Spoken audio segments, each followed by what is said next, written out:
Yes. My father came to Philadelphia in 1913 from Bricks, the Bricks School, which is located at Enfield, North Carolina.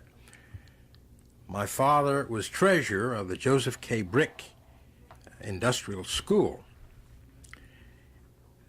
Prior to that, for 20 years, he had been in educational work in the schools of the American Missionary Association. The American Missionary Association was the educational arm of the Congregationalist Church. And he had been in a school in Albany, Georgia, and then he was there when they opened up the school at Bricks, North Carolina. The money for Bricks was left by a Brooklyn woman whose name was Brick, and she named it after her husband, Joseph K. Bricks. My father had spent, I guess, about 10 years in North Carolina, and he decided that he did not want to bring up my brother, or he didn't want me to be brought up in that environment where we would have to endure separate schools, segregation, and discrimination, and where we would have, well, where we would be what Mary White Ovington describes as half a man in a book she wrote some years ago. There was no particular incident, just the fact that he knew what it was, and of course in the South, particularly if you live in a school, you live in a somewhat insulated environment. Yeah. You make sure that you stay away from events that cause friction or cause you humiliation. In the South at that time, they did not want to call a colored man Mr. They would call him Reverend, Doctor, or Professor. And of course, they would call my father Professor, but they hesitated. There were a few who would, and as far as the women, they would not call them Mrs. Where it was necessary. I remember at the school there were some of the physicians, and we had a few gentlemen would say Mrs. So-and-so, Mrs. So-and-so, and my father said on one occasion they had one fellow who would just call him by the last name, Green, Gray, or whatever the name was.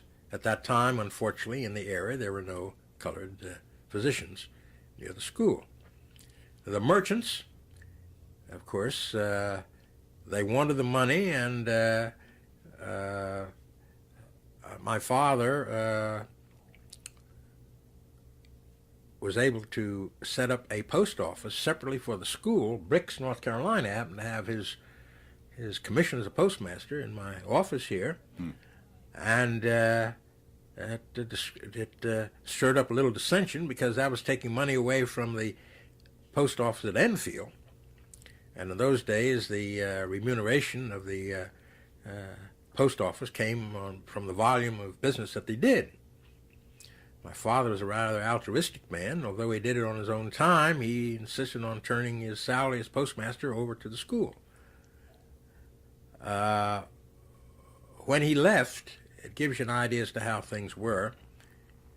He took his successor in, the man was to be the new treasurer, to the bank. And the bank president shook hands with the new man and took him in the back, said, "I want to come back here in my private office." And he said, I want you to know how much we appreciate the business you have given us, how we have enjoyed doing business with you. And said, many a time my wife and I have said that we would like to have you and Mrs. Martin in our home. But he said, you know how it is down here. And there were some good people, frankly. If there were not good, decent people, there had not been good, decent people in the South from time immemorial, we would not have reached the point that we are today. There were some who were very decent and, in their way, would speak out. And incidentally, in the South, my father spoke out. But he spoke out in a manner whereby he was not subject to retaliation. He was firm. I remember he spoke one case of where the boys from school, they went to a dentist. There were no colored dentists.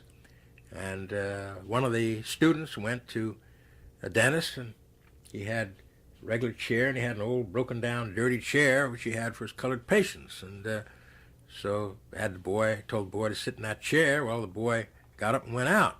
He came back. My father knew what it was, so he went down. He said, this fellow went out. I told him, I said, no, that wasn't for you. That's for these old dirty people coming in from the country and so forth. Not that. Of course, it wasn't, but you had to get your point across in certain ways. And that was,